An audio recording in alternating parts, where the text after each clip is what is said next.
আমাদের কলকাতার নতুন একটা গর্বের বিষয় হলো আন্ডার ওয়াটার মেট্রো। এখানে যাওয়ার কিছু ইনফরমেশন তাহলে আজকে জেনে নেওয়া যাক। হাওড়া স্টেশনের ঠিক 16 নম্বর এবং 17 নম্বর প্ল্যাটফর্মের মাঝেই এর অবস্থান। হুগলি নদীর ঠিক 100 ফিট নিচে এই মেট্রো স্টেশনটা কিন্তু হাওড়া আর হুগলিকে বেঁধে ধরেছে। আর লম্বা লম্বা অনেকগুলো সিঁড়ি নিচে আসার পরে তোমরা দেখতে পাবে টিকিট কাউন্টার, তার সাথে সাথে তোমরা অনলাইনে টিকিট কাটারও এরকম সুব্যবস্থা এখানে দেখতে পাবে। টিকিট কাটার পরেও আমাদের কিন্তু আরও অনেকটাই নিচে যেতে হবে, কারণ আন্ডার ওয়াটার মেট্রো বলে কথা।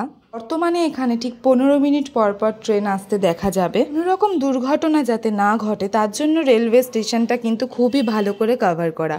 তারপরে আমরা ট্রেন আসাতে ভিড়ে ধাক্কাধাক্কি করে উঠে গেলাম, কারণ খুবই ভিড় হচ্ছে। আর এটা শুনে নাও তারপরে। মেট্রো রেল সড়কে প্রবেশ করেগি। আপনারা রয়েছেন মাটির 30 মিটার গভীরে। ওপর দিয়ে বয়ে চলেছে গঙ্গা। অনুভব করুন সেই রোমাঞ্চ।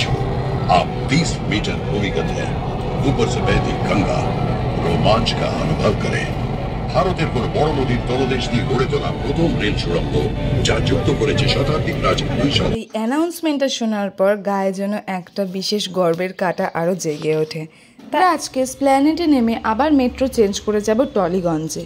কিন্তু বর্তমানে এমন একটা পরিস্থিতি আসবে যখন কিন্তু কলকাতার বিভিন্ন প্রান্তে আমরা এই মেট্রো করে যেতে পারবো। সেইভাবেই কিন্তু এই মেট্রোটি তৈরি হচ্ছে। মেট্রো দিয়ে নামার পর যেরকম অনেকটা নিচে আসতে হয়েছিল, সেই রকমই কিন্তু অনেকটাই আবার উপরে যেতে হবে। তার জন্য কষ্ট করার দরকার নেই। লিফট এবং সিঁড়ি দুটোরই সুব্যবস্থা কিন্তু আছে। এইবারে তুমি এখানে এসে সাউথ বা নর্থ যেখানেই যাও না কেন, বিভিন্ন পায়ের ছাপ তোমরা এখানে দেখতে পাবে, যে ছাপগুলো তোমাকে বলে দেবে যে তোমাদের কোন দিকে যাওয়া উচিত। সেগুলো একদম পরিষ্কারভাবে কিন্তু এখানে লেখা আছে। কারণ যখন জংশন ধরনের কোনো স্টেশন হয় তখন কিন্তু আমাদের বুঝতে একটু অসুবিধা হয়।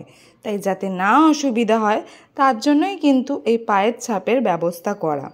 তা আমরা অবশেষে স্প্ল্যানেড থেকে টলিগঞ্জের মেট্রো ধরে আমরা টলিগঞ্জে পৌঁছে গেলাম। আশা করি এই ভিডিওটা আপনাদের জন্য খুবই হেল্পফুল হবে। আর অবশ্যই কিন্তু একবার আন্ডার ওয়াটার মেট্রো চড়ে আসতে হবে।